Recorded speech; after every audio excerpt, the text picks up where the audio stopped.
Welcome to this week's episode of the Punk Popcast. This week we're talking about our favorite non-pop punk bands.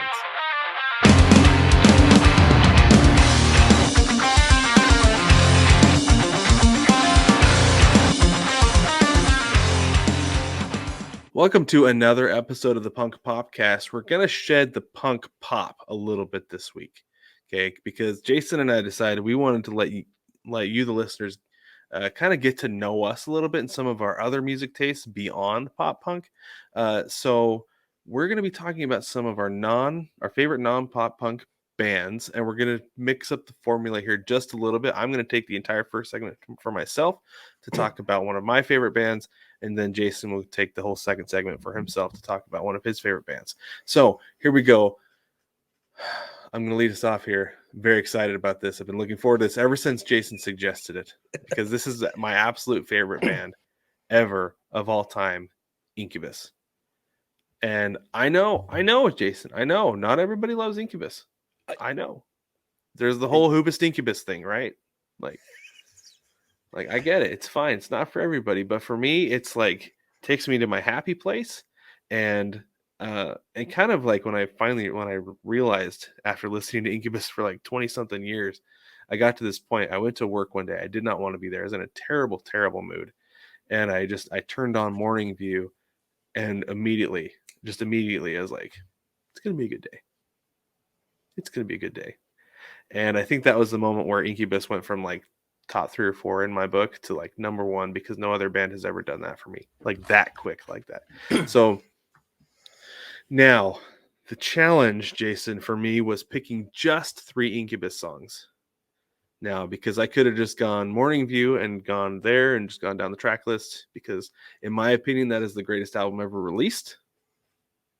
I might be wrong, but that is my opinion about Incubus and their outstanding album, Morning View. Now, are you ready to get into this, Jason? Are you prepared? I'm looking forward to it. Okay. All right. So first, I have to tell you a little bit about my approach. Okay. So like I said, I could have just gone down Morning View, but then I was like, oh man, but Light Grenades like aged so well. It wasn't well received when it came out, but I feel like it's just gotten better as it's aged, and it's one of my favorite albums ever as well. So we're going to start there. We're going to start with Light Grenades. And my approach was basically, I threw a dart. I pulled up the track list, and I just kind of like closed my eyes, stuck my finger on the screen, and what I landed on was Diamonds and Coal. And part of this was I didn't want to pick the popular tracks. Like Animali is an outstanding song, but I didn't want to go with the popular song, so I went with Diamonds and Coal. Now, this is a song that's very clearly about a couple who's going through a hard time, right? Like, I feel like we've all been there, you know. Yeah. But the thing is with this that they go through with this song is, in the chorus they say, "Come on, in spite of this, we're doing just fine. Even diamonds start as coal.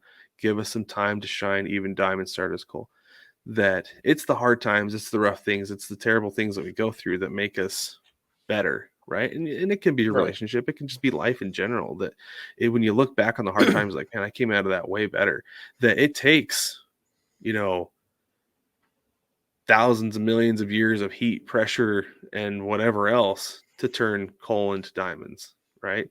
And that those are the terrible things that we don't want to go through, that those are what are going to make us better people in the end. No, I agree. I'm a firm believer that it's those bad times that make the good times so great. So, this I'm not a big Incubus fan. I appreciate Incubus,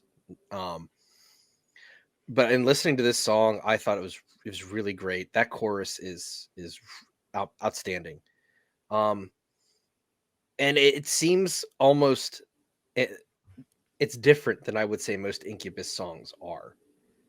It is, and it's kind of a theme on the album too. That I think that's why it wasn't so well received, like Grenades, is because it's different. It's very different lyrically than a lot of Incubus songs. And as far as like the music goes too, like this was really like, I don't know, this song had a really 311 vibe to me. I can hear this that. song did. But no, this was one of the songs that, like, when like I said, I kind of randomly pointed my finger and I was like, I feel really good about this. I feel good about the song because this is one of the ones that, like, what I'll do typically when I listen to Light Grenades is I'll listen to the whole thing through because there's not a bad song on it, and then I'll cherry pick my favorites after that and just, like, skip to them. And this is one of the ones that I skip to. So this is a great song for me. It's on, like I said, Light Grenades. If you haven't listened to it, it's different than Morning View or Make Yourself or A Crow Left of the Murder. The three, like, I feel like the three, like, really big albums, but it's easily consumed. The whole album is, and especially this song is easy to take in and easy to consume. So, all right. The next track that I would like to visit here is Have You Ever? Now, like I said, I could have taken, just like Light Grenades, could have taken anything off of Make Yourself, but I didn't want to go with the popular stuff, like Circles, Warning, whatever.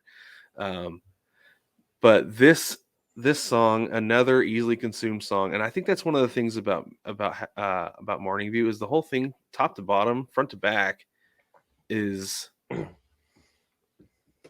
it's approachable, right? Because if you listen to Incubus before this, it's a little bit harder, but they really brought things down and made it a little bit more palatable for just the casual music listener, somebody who's not necessarily into hard alternative or anything like that. Because they, from Science to Make Yourself to here, they really came down a few steps, and I feel like this is where they perfectly balanced everything. Because there are songs on here that are a little bit harder. But Have You Ever is one of those, like, toe tapper songs, right? That oh, sorry, go ahead. No, go ahead. Oh, I don't know. I was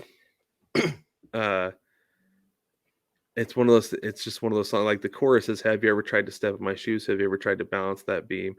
And if you ever tried to fit in my shoes, they'll never be quite as soft as they seemed. That you don't know what somebody's going through until you really experience it. That it's like, oh, they've got it easy. And it's like, not necessarily. But sorry, go ahead, Jason. No. This album came out 2 days before my birthday in 2001. Oh, nice. So I'm well aware of Morning View. I owned Know Yourself.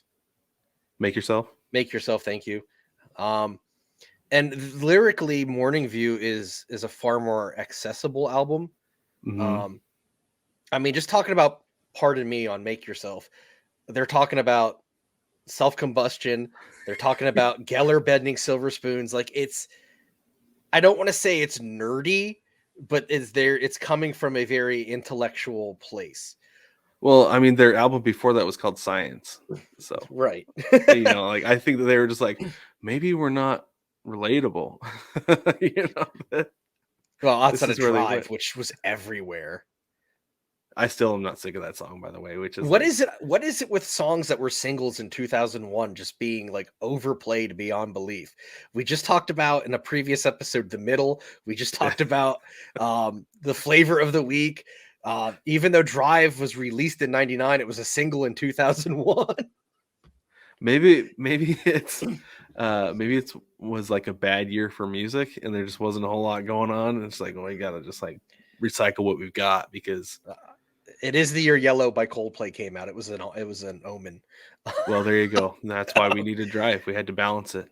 But no, in listening to this song in preparation for this episode, I dug this song. And to me, it has a lot of the hallmarks of what make a great Incubus song. Musically, I should say. And it definitely put me in a specific time frame. Like, I definitely could. This took me back to, like, 2002.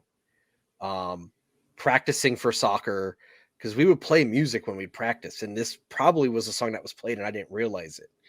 But it's definitely, it's got fire, it's got vigor. The music is perfect, I think, for that time period and for this album. To me, this is, I would say, a stereotypical Incubus song, and I mean that with all love and no disrespect.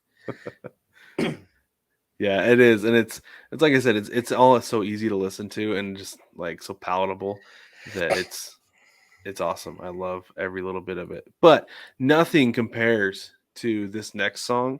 I talked about science. I brought up science a couple times. This is actually a song off of that album. So it's an older Incubus song. But this is the thing: this is the acoustic version of this song. This is the acoustic version of A Certain Shade of Green, and man, it is a completely different song, like 1000% different. And while I like the original version because it's fun, it drives, it's pretty hard. um uh Brandon Boyd refers to this as the lounge version of the song, I like can in see the that. track. Did you hear that when he's like I think he says like, bring it down, it's all jazz, and like it's so easy to listen to and so chill, that I'll listen to this song 3 4 5 times in a row. I'll just send it back, because I can never get enough of it. And it's when I used to listen to the song all the time in high school. My friend introduced it to me. He's like, dude, it's like so chill. And I was like, I've got to learn it. And the chords that they use in this song are my favorites to ever use for anything. It's one of those ones I think I've talked about before, like Cute Without the EU. If I'm sitting with my guitar, I'll just like randomly pluck it. This is Yeah. another one where I'll just randomly put my fingers in the positions of the chords. Just it's like, it's just so fun to play, and the way that it progresses and goes around, it's really fun. The music is really different than anything that I typically listen to. And I have to tell you that this, like, the chorus is my, like, theme song. Okay, like I live by this. So it's it says, I think I grew a gray watching you procrastinate. Like, I'm the king of procrastination. Like 100%. Absolutely. I think I've told you the story before that my senior year in high school, when I was taking in a nat and phys, that my teacher was like, there are not enough hours in a day to complete this project. And I said, I'm sure going to try it. Like, I legitimately just put it off literally until the last Challenge day. accepted. Yeah, challenge accepted. I put it off until literally the last day before it was due to get this thing done. Like, that's how I lived my life for a long time, was procrastination. And so I actually introduced our friend Brig to this song, and he pointed that out. I was like, yeah, it's my theme song for that reason.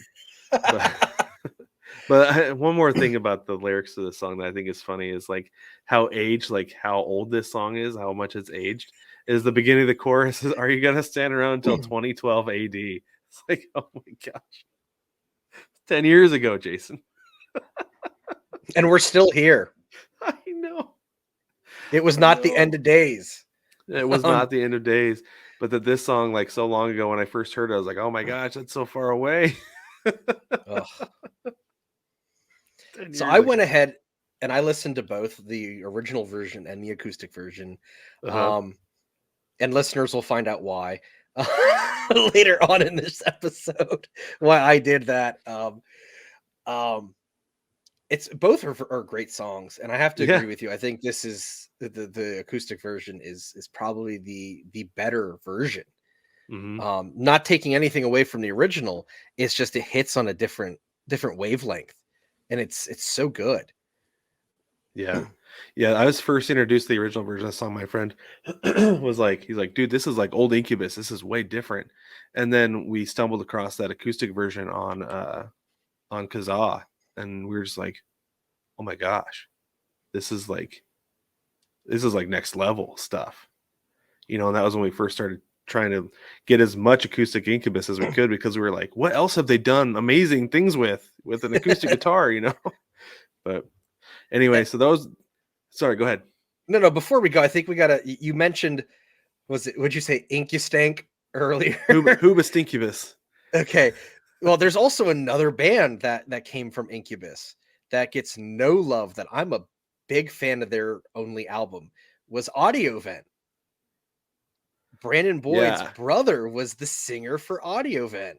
that's right. Because I think I've heard Hubus Incubus Vent or something like that.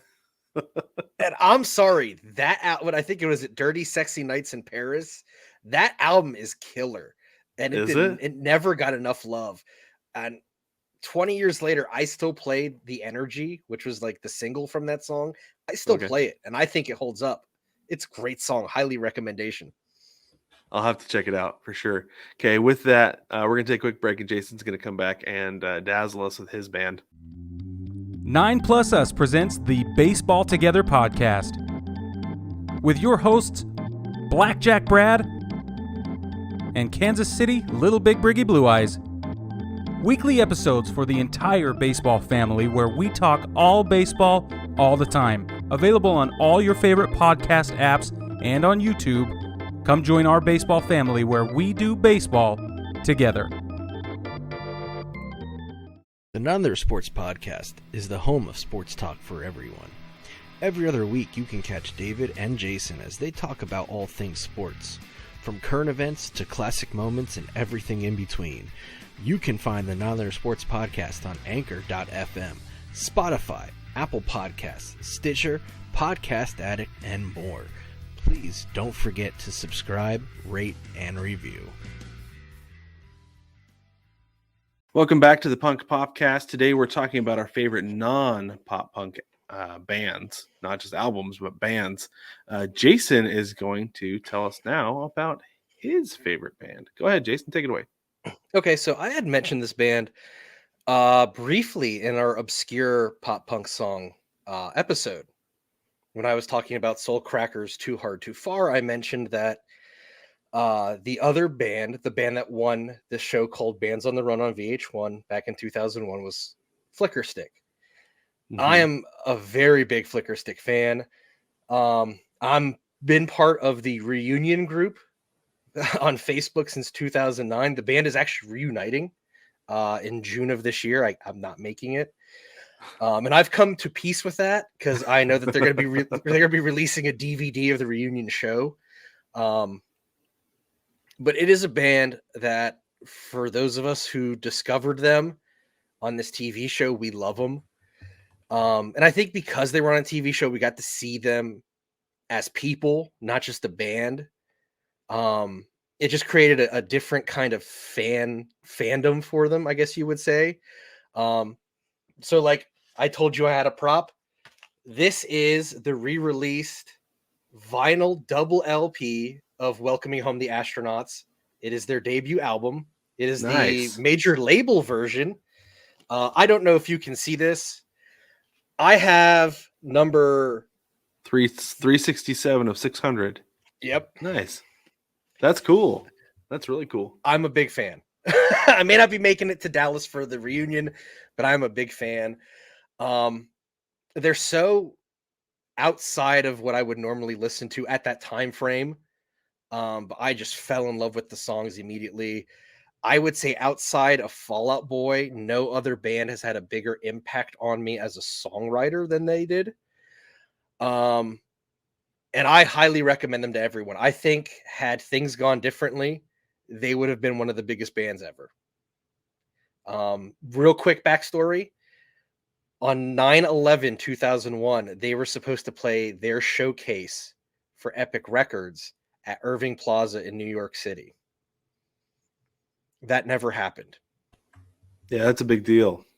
It's a really big deal that something like that didn't happen. And their album bombed after that. Ben Folds 5's follow-up to their big album bombed after that. And Macy Gray had a follow-up to her big album. They all came out the same time frame, all from Epic Records.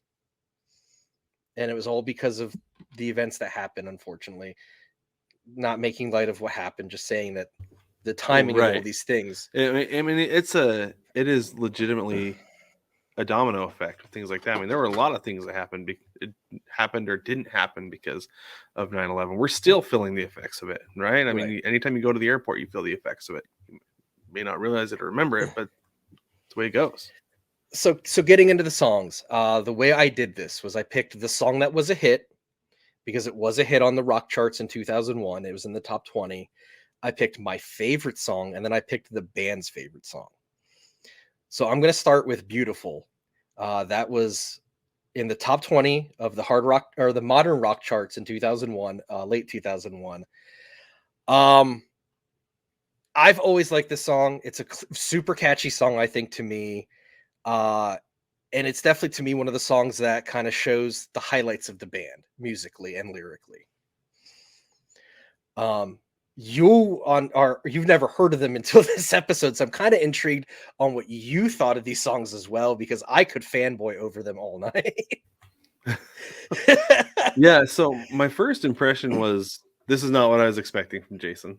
First off, like I'll be honest, but at the same time, it's a very easy listen. I could have seen them getting very, very big, like you said, in 2001. Absolutely, like what they're playing, what they're doing was different enough from the rest of the landscape that it would have been. I don't want to say a novelty, but like, hey, that's refreshing, that's different, but at the same time, approachable and easy enough to listen to that it would have been playing on everybody's radio for a very long time.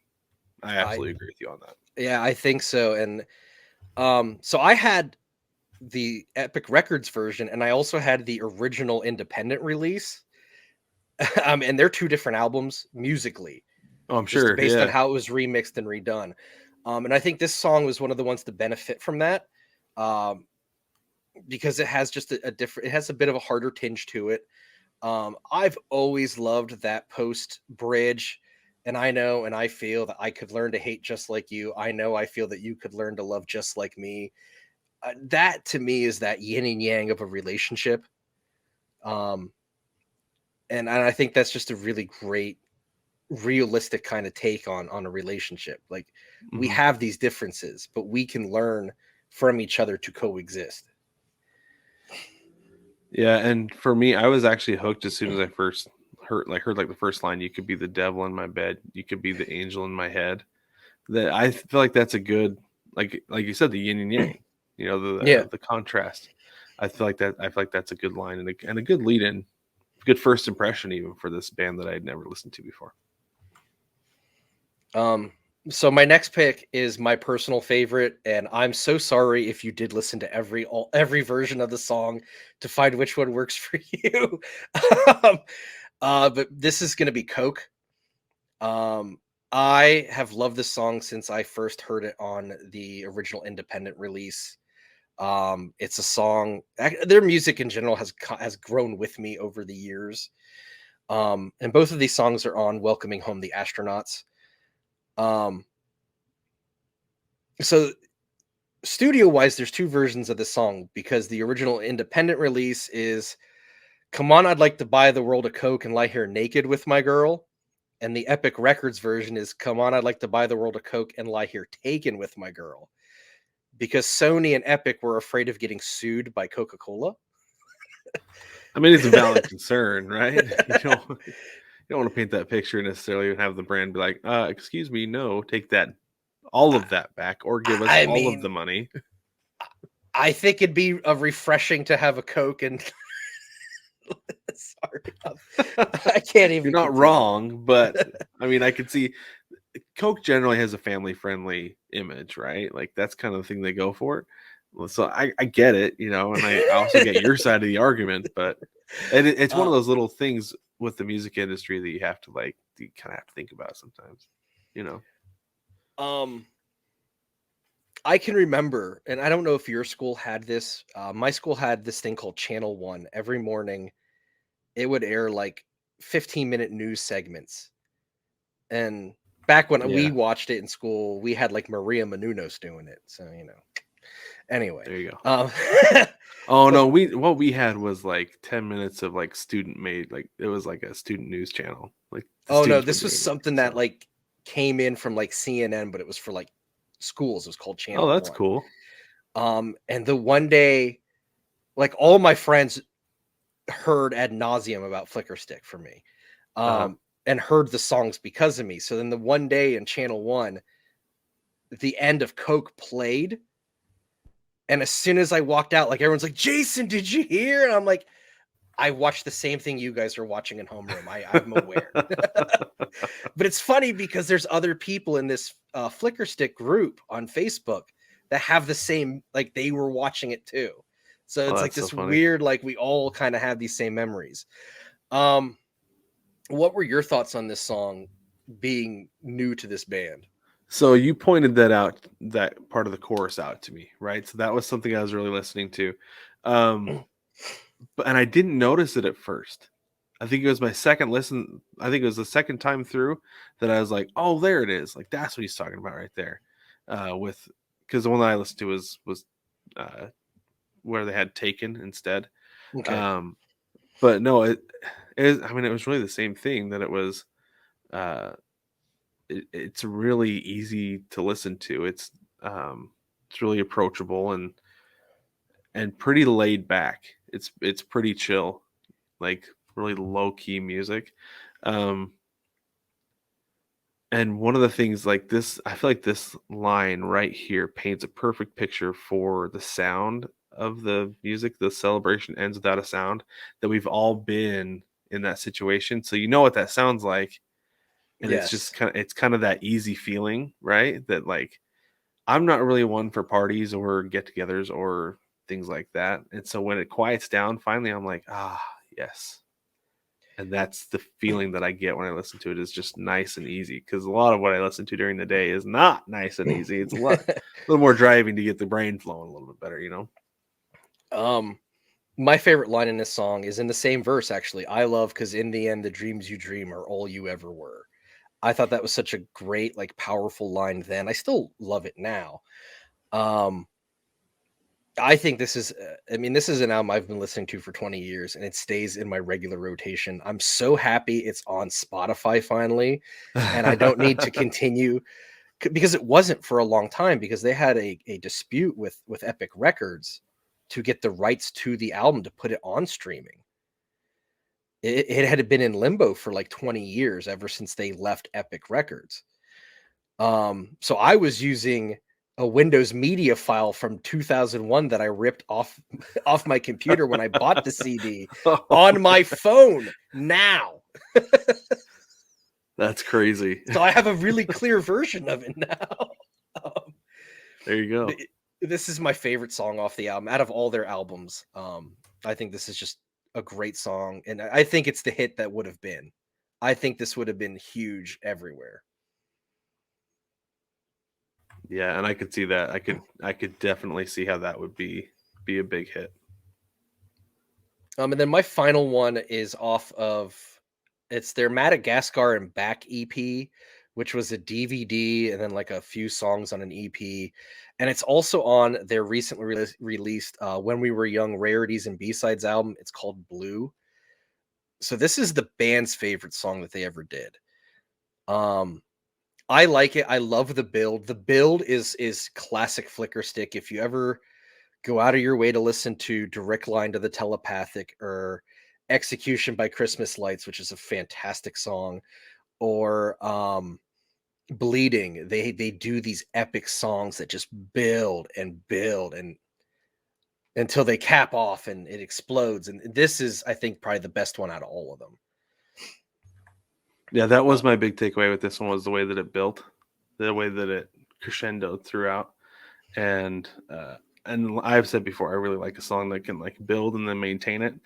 And I liked that a lot about Blue. Yeah.